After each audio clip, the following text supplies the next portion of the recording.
where I have more business ventures and family. I've been in the subscription space quite a while, and it's been really exciting. And today I hope to show you that it's one of the most exciting categories. And I know a lot of you brands are participating in that category of commerce actively right now. AI is transforming quite a bit. As you know, some might have asked some questions about how people are using AI in both their companies. And I thought today might be very interesting because AI news moves just as fast as AI. Has anybody seen the study published today from Anthropic about their 81,000 person survey about what people want from AI? Check it out. It's really, really fun. Top hit across their study, across the entire world, definitely professional development, right? It was a really big one for them.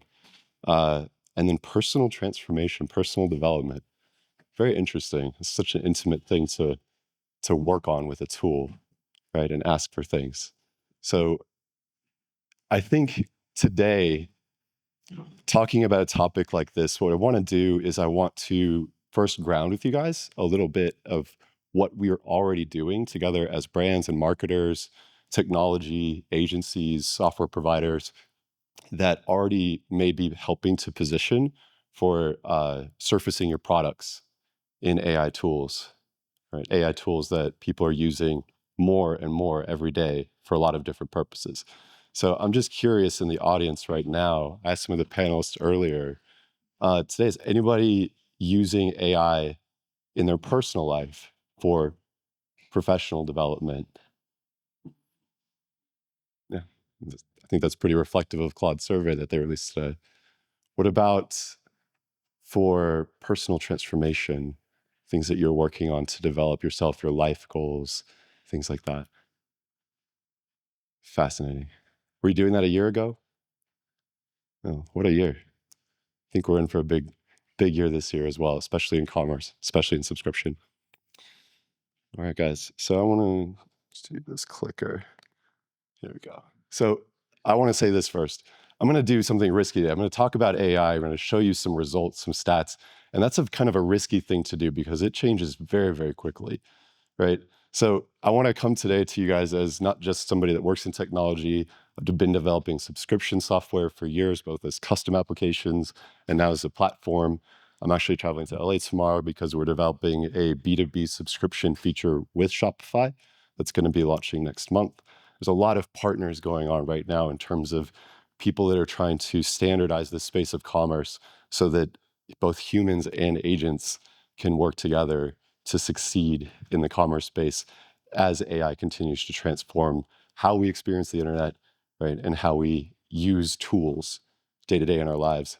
So I just put up here tools that, I've used a lot today because like you guys, I'm really an AI enthusiast, right? I'm learning quickly. I'm using AI to create things, professional development, personal transformation, all those things just like you guys, right? It's not that I have something special here. I've just been researching this and I'm excited to present to you some of that research today. But some of these tools up here, does everybody know what Manus is? Does anybody not know what Manus is? All right, fascinating. So it was a company that was acquired about 2 years ago by Meta for $2 billion from China. And this model can prototype anything, and not just prototype anything, it can also build your slide decks. It's actually updating my slide deck for me a little bit right now based on this talk.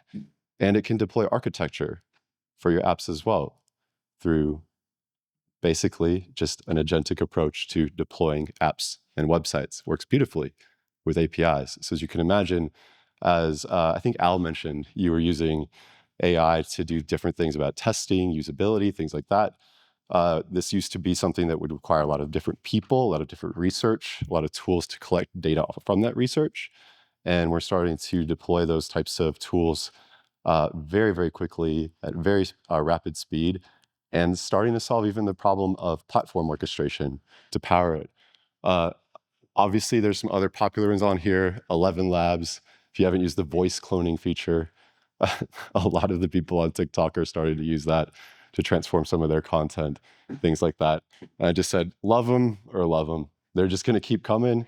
People just keep creating. This is something that I'm very excited about. There's certainly some negative downsides. I love to talk about that with people because I learn a lot from different people's perspectives, what they think is positive about this, what they think is scary about this. Because it's change happening this quickly, I think, is very positive and very scary. All right, so let's bring it into subscriptions. Let's ground a little bit. So subscription commerce, to me, is one of the most exciting spaces in e-commerce. When I started getting involved in this, I was building custom solutions for NetSuite businesses back in about 2012, 13. This is how I paid for school, basically, is help building integrations with NetSuite ERP and online stores. And we started building a lot of custom subscription technology. So a lot of experts back in the day, right?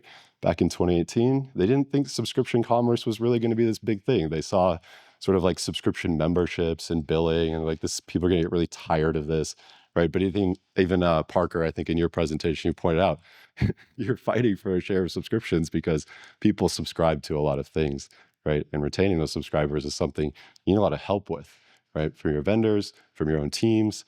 Even if you can do a lot of things yourself with the help of AI agentically, it needs a lot of help to fight for this very fast growing category and share of market.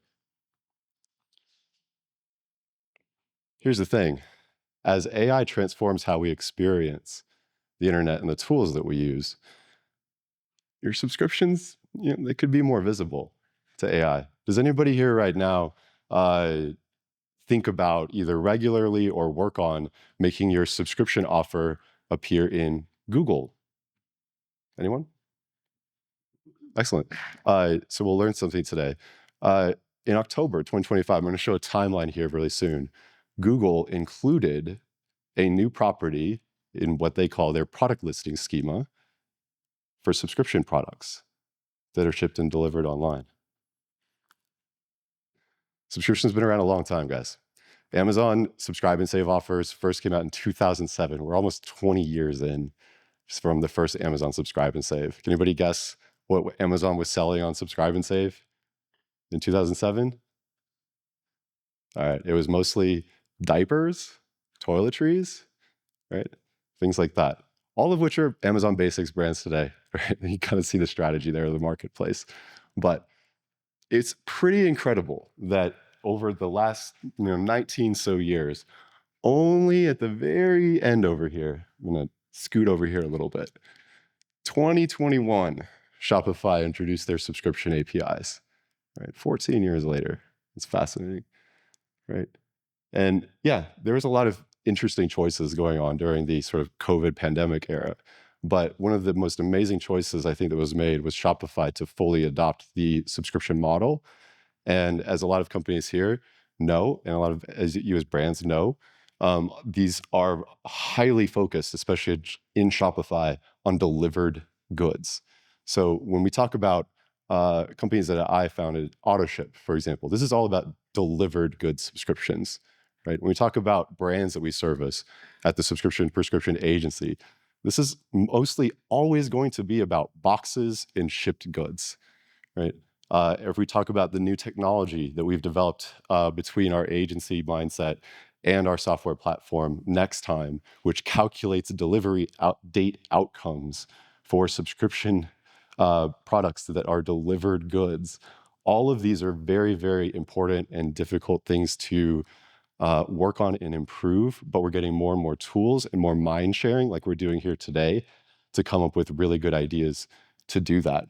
And we need them because subscription is kind of late to the e-commerce game, but maybe that's a really good thing, right? Maybe that's a really good thing because as the behavior of shoppers is changing so much, subscription is now sort of being brought into this standardization of commerce. So AI, actually, as this new experience, right? It's already selling products. If you didn't realize that, has anybody seen a product results using ChatGPT, Perplexity, things like that? Has anybody seen one? You have, excellent. Which one have you seen, sorry? I've seen it on the GPT browser. On the GPT browser, yeah, excellent. Anyone else see a particular type of product?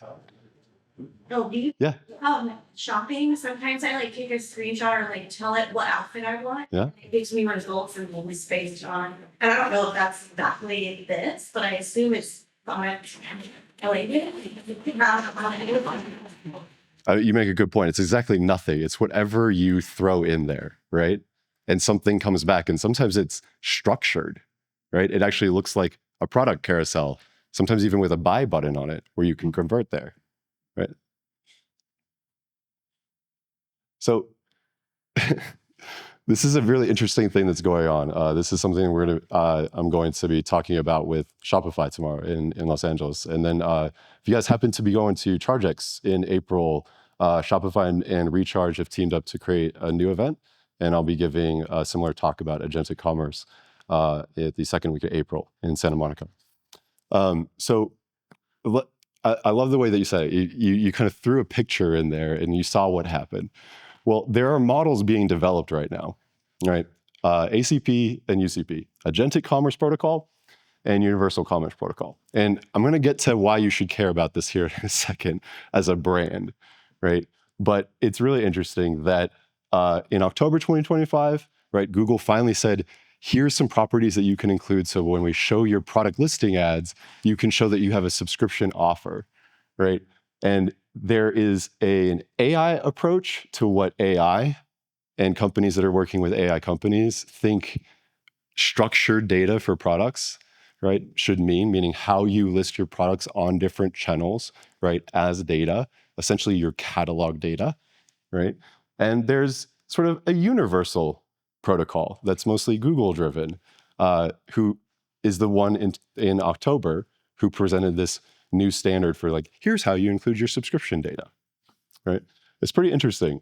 You have these competing sort of ideas about what it means to sell products online just as data. And the reason why is that's really how AI does it, right? It behaves a lot like a search engine. It crawls, it looks at data, and it tries to figure things out. So the good news is a lot of brand marketers today and their agencies and the tools that you use, they're already working on things that overlap this solution and are useful towards it, but there might be some things that you don't know about yet. One of the things that I think is really beneficial about the Agentic Commerce Protocol is it's an open source project, right? I included a little quote here because I talked to a lot of people about this new thing that's happening with consumer experience, buying experience, right? Hamish is a VC-backed founder from a company called GetCatalog.ai. And he pointed out something to me I thought was great. He can make a pull request, right? If you don't know, that's just like a software contributor saying, hey, I want to make a change, right, to this software project that we're working on. He can make that request to this protocol and say, hey, I think we need to include subscription fields, and I think it needs to be like this. Or I think we need to include fields that would allow you to express a benefit, and I think it should look like this, right? And then you have Google's, which is the Universal Commerce Protocol, right? This is probably the most likely place that subscriptions are going to surface first, just because Google also surfaced the first subscription standard in October 2025, right? So these are both really interesting ones to pay attention to. They are competitive for now, but we've seen a lot of collaboration in the AI space. So we'll see how this goes, but there's things today that you can learn and do from brands that are participating in both of these projects, right? And I wanted to pull out these two because a lot of us have pets and can recognize why we would have a subscription to pet food, right? But B, these two brands are definitely leaders when it comes to these types of protocols and experiments and approaches that we can all learn from, right, as brand marketers into how to succeed as consumer behavior continues to adopt more and more AI and agentic approaches to purchasing. And I think something that really needs to be said here is subscription is so important because it's such a powerful offer. I thought Al actually framed it really well with that lifetime warranty. You only get the lifetime warranty, the best offer, if you're a subscriber. And the subscriber, simply put, is the best customer. So can we just agree, hopefully, that what a subscription is, whether it's an agent or a human, it's the best offer to the best customer. And that is what these protocols are looking for, right? So what is really interesting about how these brands battle is they do the things that you would need to do really well in order to appear in a result in ChatGPT or Perplexity or things like that. So if you're working on some of those things that people told Anthropic in their 81,000 person survey, hey, I'm trying to do this for my health, or I'm trying to help my dog with this, right? Or things like that with your life, your personal productivity, your professional development. Sometimes shopping gets involved in the solution, and it needs to figure things out using data, similar to how a search engine would, right? So one, there's a few things to think of here.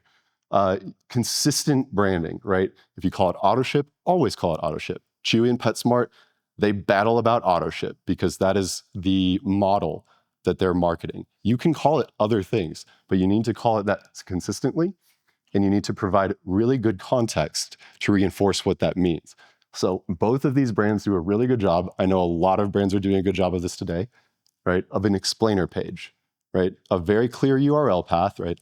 Our brand / Autoship or subscription benefits, right? That is very easy for AI to see. I don't know if you can see this down here at the bottom, right? But this is a ChatGPT result, right? When it said, hey, I'm going to recommend an Autoship program, one of the links that it used as a reference is the Autoship landing page, right? And it has UTM parameters on it. For us who work in conversion marketing, we love UTM parameters, right? They show up in our Google Analytics. So we know that AIs are hitting those pages, right? Getting that context that we're putting out there for them, right? Another thing they do very well is in plain text, right? They're making their subscription offer. So you can certainly update your Google product listings if you're using those, right, to include a subscription offer for your product listing ads today. And as I think Matt's reinforced and others that have been on the stage have reinforced, making offers very clear and transparent and readable is a very good thing for AI. Okay? Another thing is, I think Matt hit on this very well, right? The auto ship price being displayed prominently, the subscription price being displayed prominently in a very readable way, right? With benefits expressed. This is a very important thing for humans, right? It's very effective as a human experience, and it's extraordinarily important context for an AI and an agent to learn about the product. Now, rich item attributes, these are things that a pet company really exemplifies, right? There are things about your pet, for example, that are very specific, how old it is, right? What breed it is. Other things maybe you've told the AI about it or that it's observed through videos, things that can be learned about it, right? And the more of those item attributes that can be expressed on both product pages and in other types of structured data. If you want to learn more about that, you can talk to me after about schema.org and structured data, right? As these are provided, it helps AI models learn why this is so good for what you are asking it for. Okay. So I'm not going to bring you guys into a ChatGPT conversation today, but you could try this if you're using AI pretty regularly. It knows things about you. My little Frenchie, his name's Louis. I said, Louis low on his food. I'm almost out. Help. Right? This is a very subscription-like conversation, right? Instead of too much product is, I don't know when the subscription is coming. I don't really care. Like, help me. I'm low, right? So here's what's interesting. Right? I think this is an interesting thing to think of as a flip. As people have thought about personalization as you come to websites and take quizzes, tell us about your dog and you get a discount, things like that. There's no quiz. There's no personalization app. No browse history, no cookie, nothing. It's already personalized. There's none of that. So if your data doesn't express how AI is going to personalize for their human or their human's needs, right? There's no other gateway to push through. There's nothing to show them, in other words, on the website. You really need to, we as brands, I think, need to think a lot about our catalogs as data that helps AI determine why this product or your product is a great fit and also why it's not. So ChatGPT can match things, right? Other AIs can too, and they already know what the personalization is. It's up to you to help them configure your product for their human. Couple of example product pages. really hard to see up here. These are really popular brands, though. You can go to those sites. I really wanted to emphasize something, though.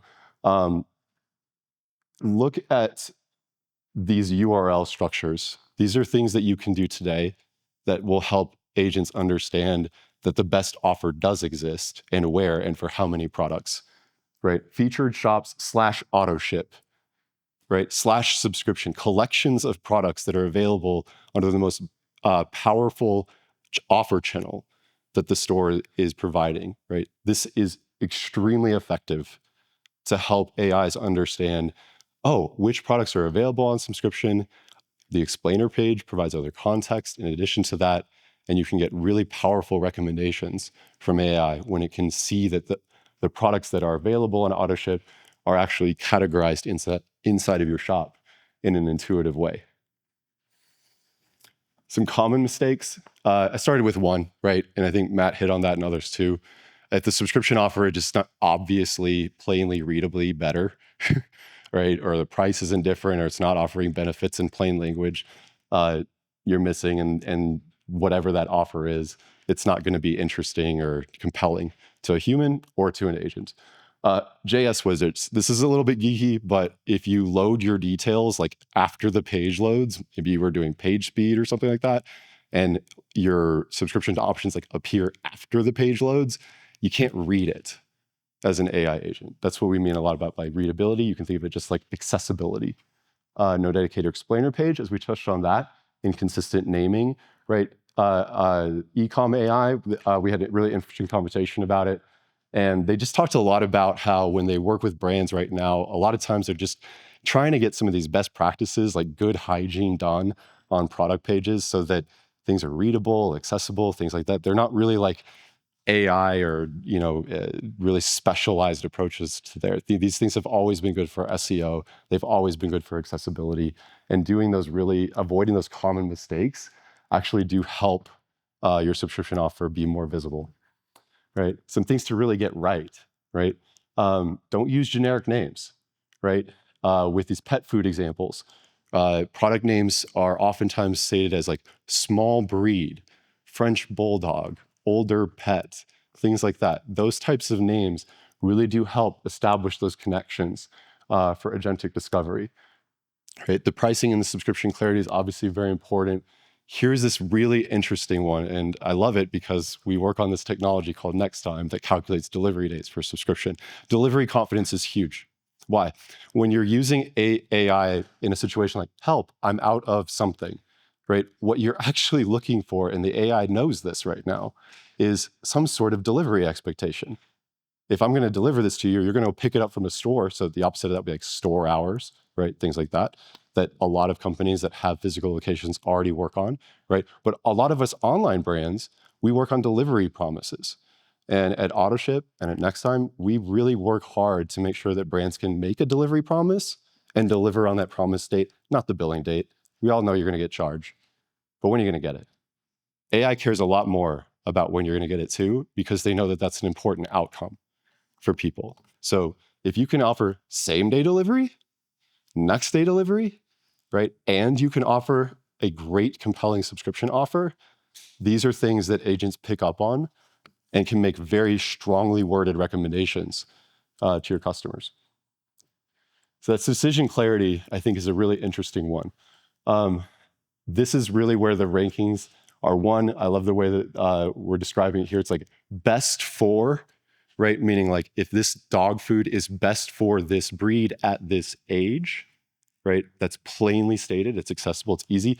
Also the negative, right? Search engine marketers, paid ad marketers, they know a lot about negative keywords, right? Negative patterns. Those help too. Those same patterns really do create the right context to drive recommendations and decision-making that humans are often looking for now from their AI assistants.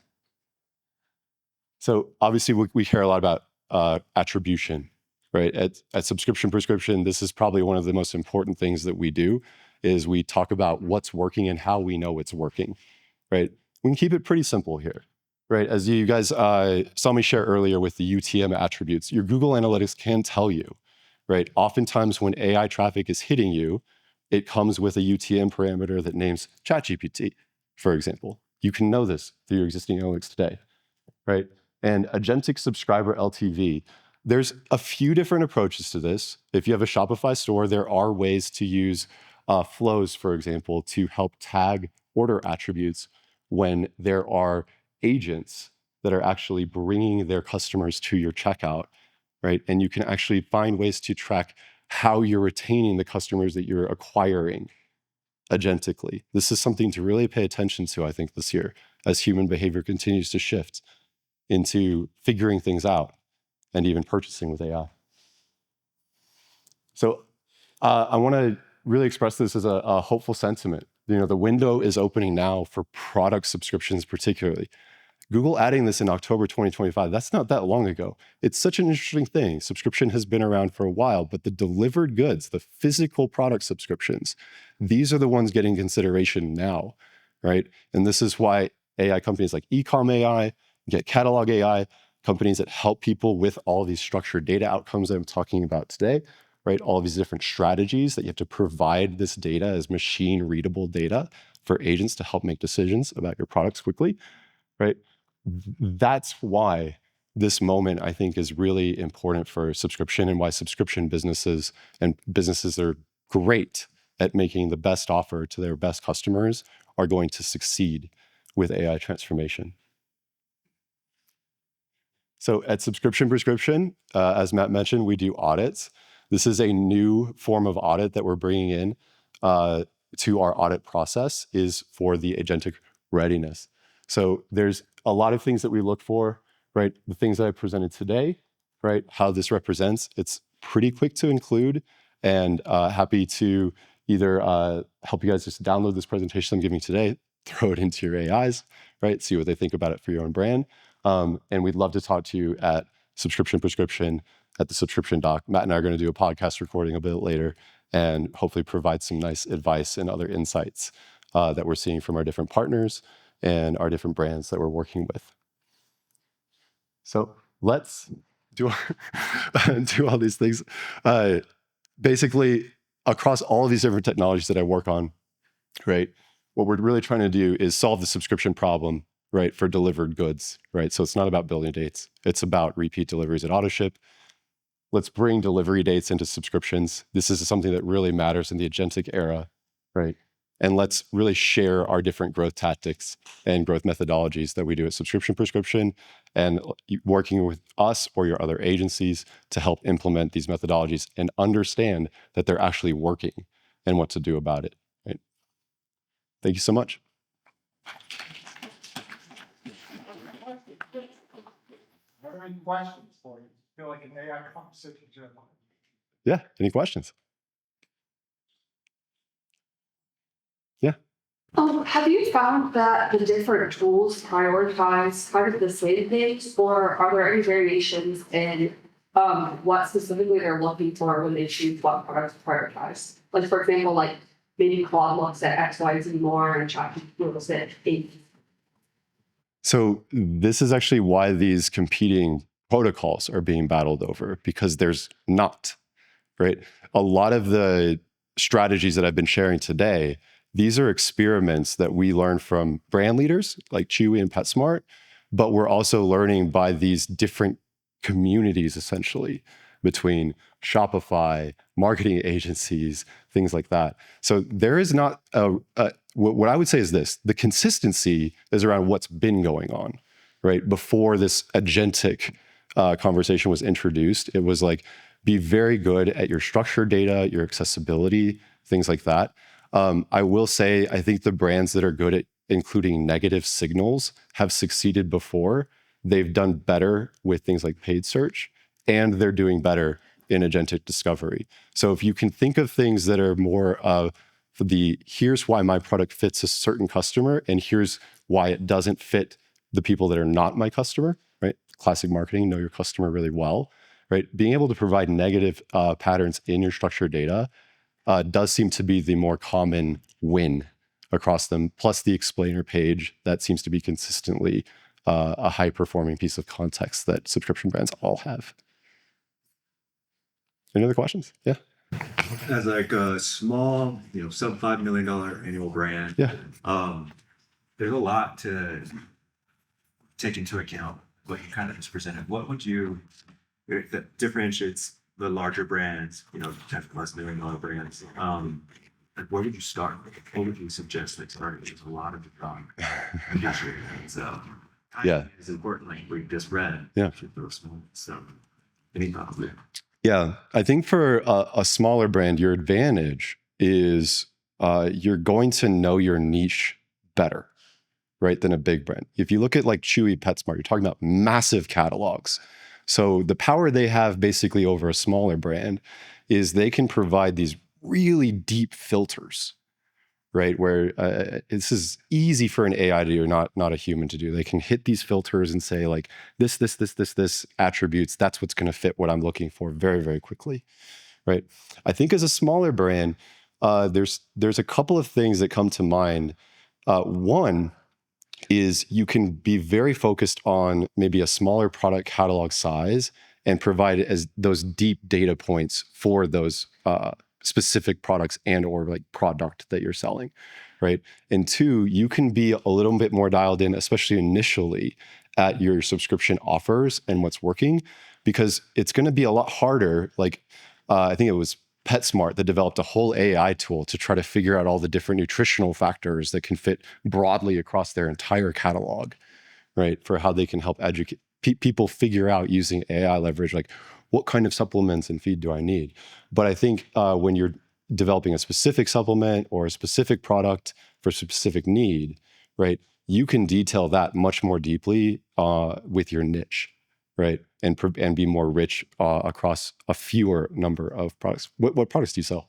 Well, I'm a service based, so I have some clients that are very, very small on the supplement side. I have some pet products as well, clients in that scene, and so trying to get them on board. Their focus right now is like B2B.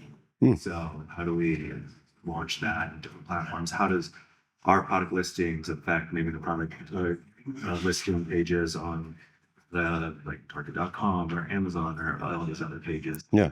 What was your name? David. David, oh, another David. So as David was sharing, they sell services B2B at your company, right? And it seems like it's a specific service or like a smaller number of services? Yeah, a smaller number of services. Yeah. Sure. And you're considering offering a subscription, or you already are?